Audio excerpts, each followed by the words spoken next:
So when if you watch yourself, you say, well, I had a particularly good day at work. And what does that mean?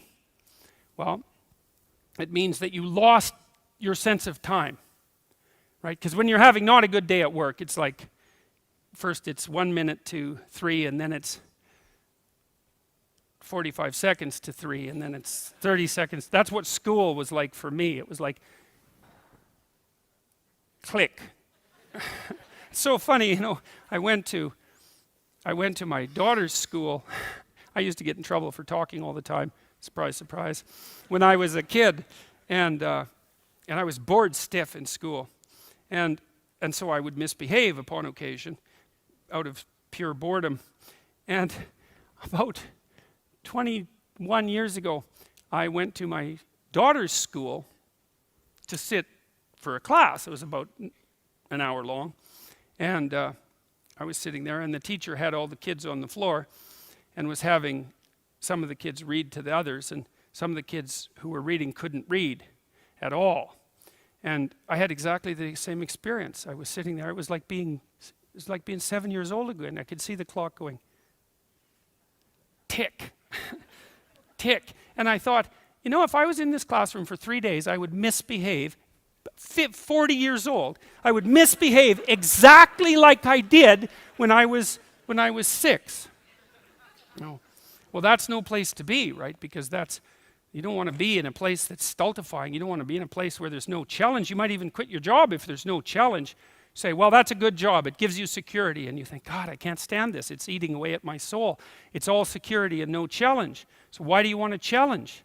Because that's what you're built for. That's what you're built for. You're built to take on a maximal load, right? Because that's what strengthens you, and you need to be strong because life is extraordinarily difficult, and because the evil king is always whittling away at the structure of the state, and you have to be awake and sharp to stop that from happening so that you don't become corrupt, and so that your family doesn't become corrupt, and so that your state doesn't have to become corrupt. You have to have your eyes open and your wits sharp and your words at the ready, and you have to be educated, and you have to know about your history, and you have to know how to think, and you have to know how to read, and you have to know how to speak, and you have to know how to aim, and you have to be willing to hoist the troubles of the world up on your shoulders. And what's so interesting about that, so remarkable, and this is something that's really manifested itself to me as I've been doing these public lectures. I've been talking about responsibility to people, which doesn't seem to happen very often anymore, and the audiences are dead quiet.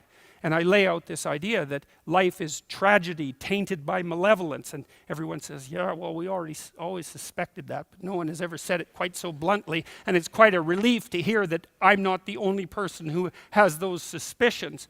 And then the second part of that is the better part, and it's the optimistic part, which is, despite the fact that life is a tragedy tainted by malevolence, at every level of existence, there's something about the human spirit that can thrive under precisely those conditions if we allow that to occur.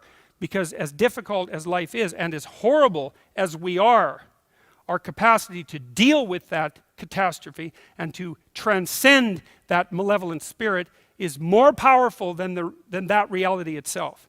And that's the fundamental issue. I think that's the fundamental issue of the Judeo-Christian ethic, with its emphasis on the divinity of the individual. As catastrophic as life is, and as malevolent as people can be, and that's malevolent beyond belief, fundamentally.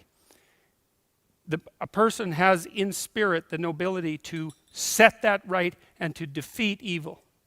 And that more than that, and that the antidote to the catastrophe of life and the suffering of life and the tragedy of life that can drive you down and destroy you is to take on exactly that responsibility and to say, well, there's plenty of work to be done, and isn't that terrible? And there isn't anything so bad that we can't make it worse, and certainly try very hard to do so, but I have it within me to decide that I'm going to stand up against that. I'm going to strive to make the world a better place. I'm going to strive to constrain the malevolence that's in my own heart, and to set my family straight, and to work despite my tragic lot for the betterment of everything that's in front of me.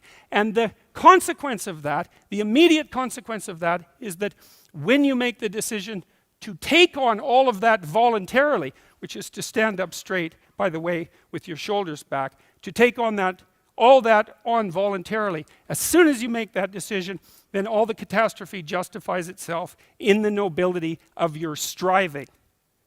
And that's what it means to be an individual. Thank you.